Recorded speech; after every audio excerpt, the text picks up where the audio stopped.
मानवता की पुकार।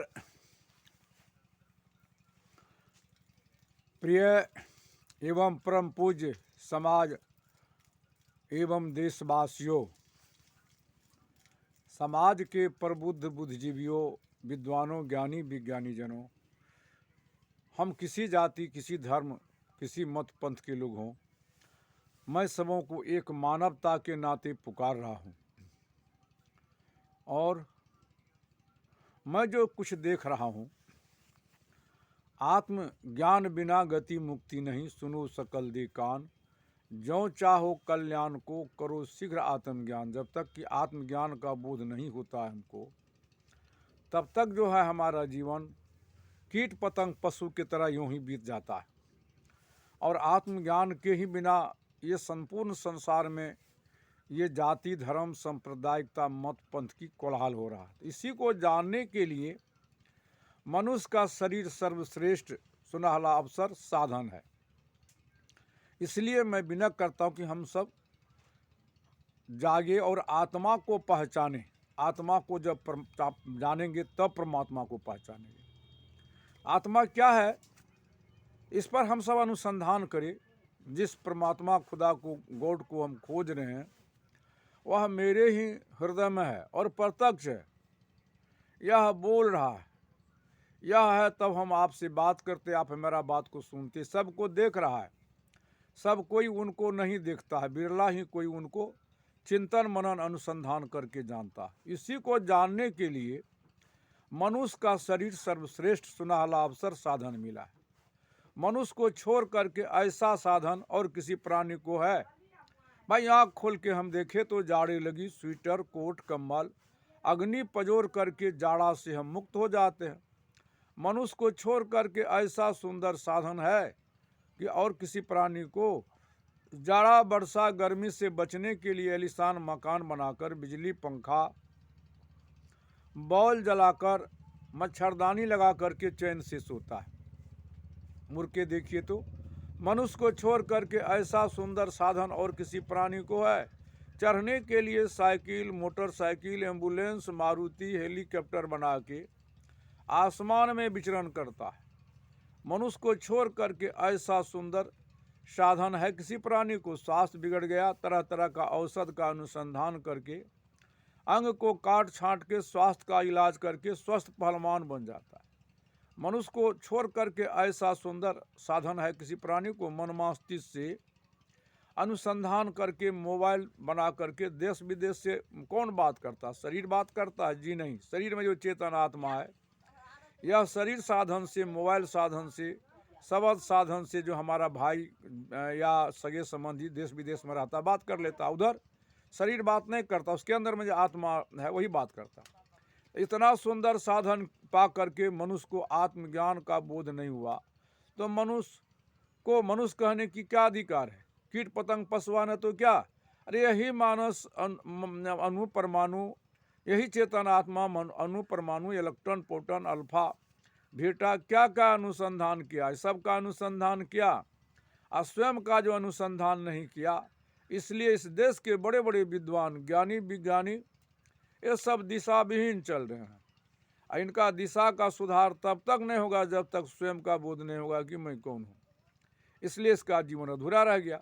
उदाहरण जैसे एक संख्या के बाएं तरफ हम शून्य रखते हैं, लिखते हैं तो शून्य का शून्य मान एक का एक होता है। फिर दूसरा भी शून्य लिखे बाएं तरफ तो शून्य का शून्य एक का एक रहेगा। तीसरा भी शून्य लिखे बाएं तरफ तो शून्य का शून्य एक का एक रहेगा। एक के दाएं तरफ हम शून्य लिखे तो मान 10 हो जाएगा।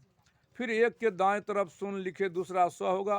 एक के दाएं तरफ तीसरा शून्य लिखे मान 1000 अरब खरब, शून्य देते जाए अरब खरब होता जाएगा। एक को मिटा दे तो कुछ नहीं रहता। इस देश के बड़े बड़े विद्वान, ज्ञानी विज्ञानी सबको जाना, स्वयं को नहीं जाना, इसलिए दिशा भी नहीं का। दिशा का सुधार तब तक नहीं होगा जब, इसलिए हम सब ये अनुसंधान करें कि ये आत्मा क्या है।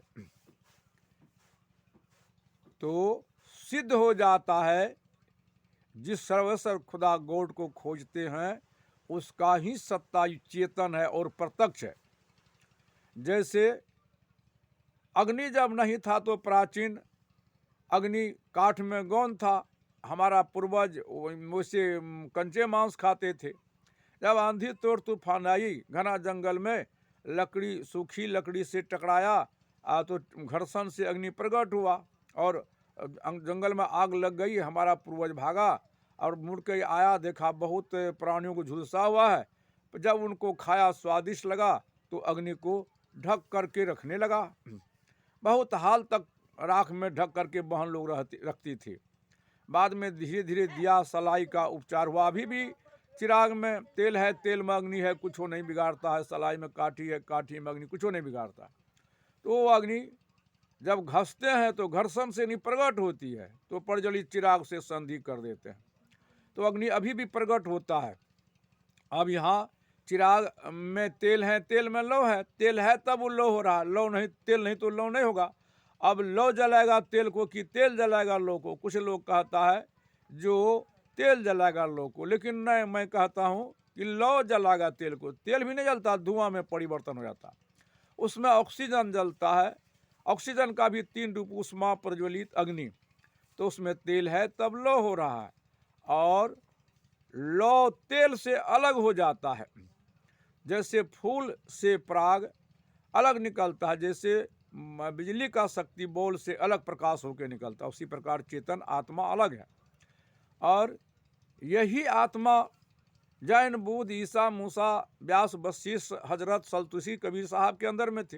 तो जब ये वेद, पुराण, कुरान, बाइबिल नहीं था, मैं इस विषय पर जोर लगाता हूँ, प्रमाणित भी करता हूँ, तो तब भी वेद, पुराण, कुरान, बाइबिल था, उसी बिंदु में समाया था। जैसे बीज में बिंदु है, बिंदु में बीज है।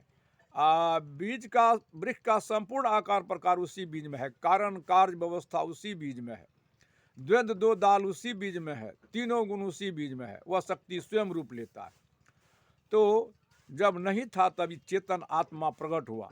यही चेतन आत्मा शिक्षा का रूप दिया। अंग्रेजी में 26, उर्दू में 37, हिंदी में 34, बिल्कुल कखारा लेके 52 है, जिस पर वेद, पुराण, कुरान, बाइबिल लिखी गई है। और यही चेतन आत्मा जो है ना, संख्या में छोटी, एक बड़ी, न पूर्ण बिंदु, 0 का रूप दिया, जिस पर पूरे वर्ल्ड का गणित आश्रित है।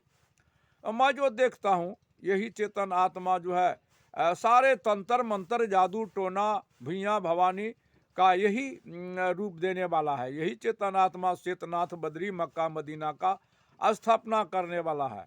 यह चेतन आत्मा नहीं रहता तो बद्री, मक्का, मदीना का पूजा पाठ का कौन करता, उधर कौन लेता?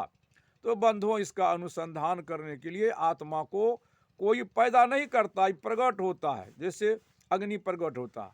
तो आत्मा है क्या, हम इसका अनुसंधान करें। इसलिए मैं समस्त समाज और देशवासियों के पंडित विद्वानों को, आचार्य, ऋषि, महर्षि को बुलाया। उसी सर्वेश्वर सांस का ही सत्ता चेतन है, जैसे तेल का शक्ति लो होता है। तो यही तो सांस, जैसे तेल लौ को नहीं जला सकता, लौ जलाता है, लौ तेल को जलाता है, उसी चेतन जानता है सर्वेश्वर सांस को।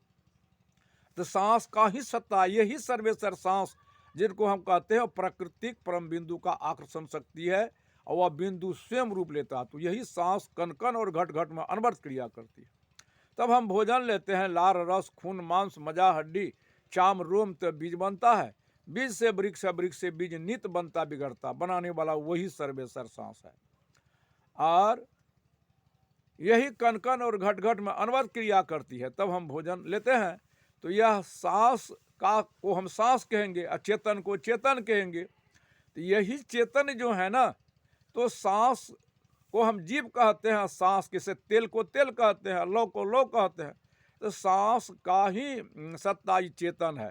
तो यह चेतन ईश्वर को, सांस ही या शरीर का, जीव, सांस को हम लोग जीव भी कहते हैं, ईश्वर भी कहते हैं, यही शरीर का निर्माण करता है।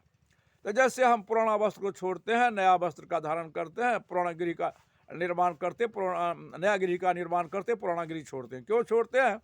तो पुराना शरीर माता पिता का देह जर्जर बूढ़ा हो जाता है, और नया शरीर बाल बच्चे का देह कारगर हो जाता है। तो कारगर शरीर से जर्जर शरीर का सेवा कौन करता है? पुत्र आत्मा। सेवा कौन लेता? पिता के देह में जो आत्मा है। पिता के देह में आत्मा नहीं तो सेवा कौन लेगा? पुत्र के देह में आत्मा नहीं तो सेवा कौन देगा?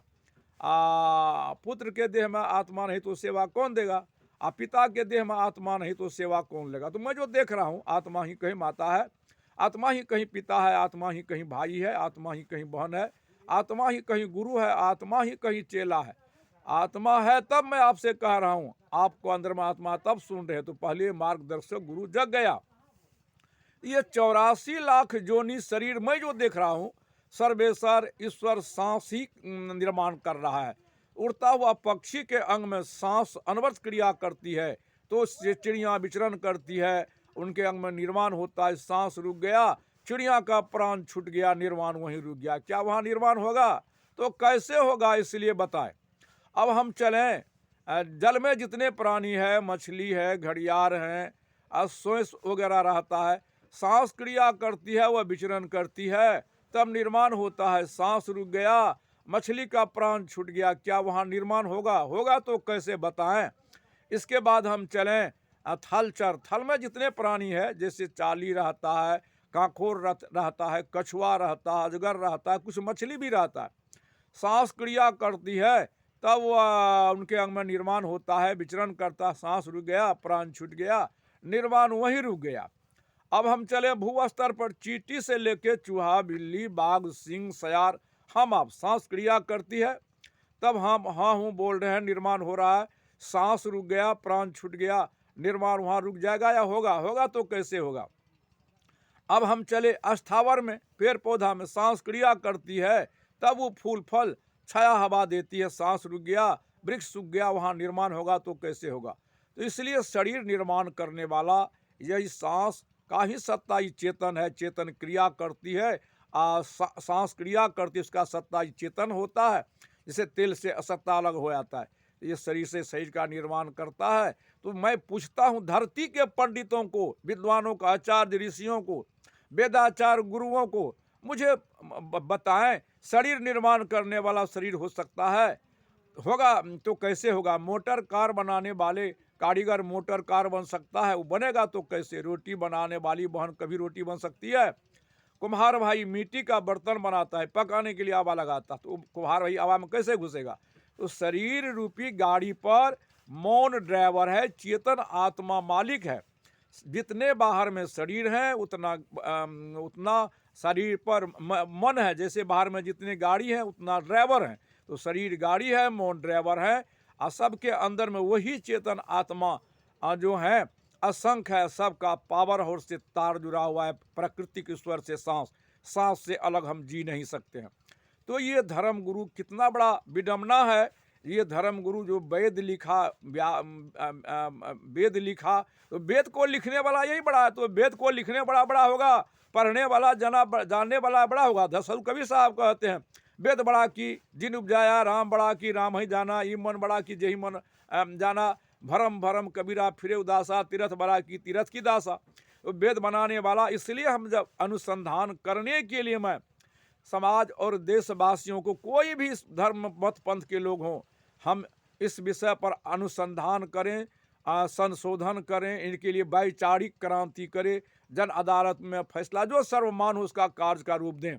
अगर कहीं ठहर जाए, उस धर्म गुरु से पूछे हमारा पूर्वज कहाँ गया, आपका पूर्वज कहाँ गया, और जीव यहाँ से जाता प्रमाणित करिए। तो जब कहीं जीव जाता है यहाँ से, तब अखंड नहीं ठहरता, खंड हो जाता है, वेद पुराण भी झूठा हो जाता। तब सत्संग हुआ, नहीं तो हम लोग झूठ संग कर रहे हैं। जब तक सत असत का निर्णय नहीं करते हैं, सारा सार का विचार नहीं करते हैं, इनका अनुसंधान करने के लिए जो सर्वमान हो ऐसा करेंगे, हमारा समाज में चैन की बांसुरी बजेगी। नहीं तो यही कारण है, आत्मज्ञान बिना गति मुक्ति नहीं, सुनो सकल देकान, जो चाहो कल्याण को करो शीघ्र आत्मज्ञान। है भाई, आत्मा यही था जैन में, बुद्ध में, ईसा में, मूसा में, हजरत। इसलिए आत्मा ही सर्वेश्वरा, आत्मा ही अखिलेश्वरा, आत्मा ही शरीर धारणम, आत्मा ही प्रत्यक्ष घट घट में भाषितम, आत्मा ही सर्वदेवो भवा, आत्मज्ञान के बिना नर कीट पतंग पशुआ भवा। यही था जैन में, बुद्ध में, ईसा में, मूसा में, हजरत में, व्यास, वशिष्ठ, संत, तुलसी, कबीर में। यह गुरु है जो सबको देख रहा है। इनको जो लखाता वही सच्चा गुरु है। बात गुरु धोखा दे रहा है समाज को। इसलिए मैं मानवता के नाते आपको पुकार रहा हूँ। अगर हम कल्याण चाहते हैं, अगर कल्याण नहीं चाहते हैं, तब तो कोई बात नहीं है।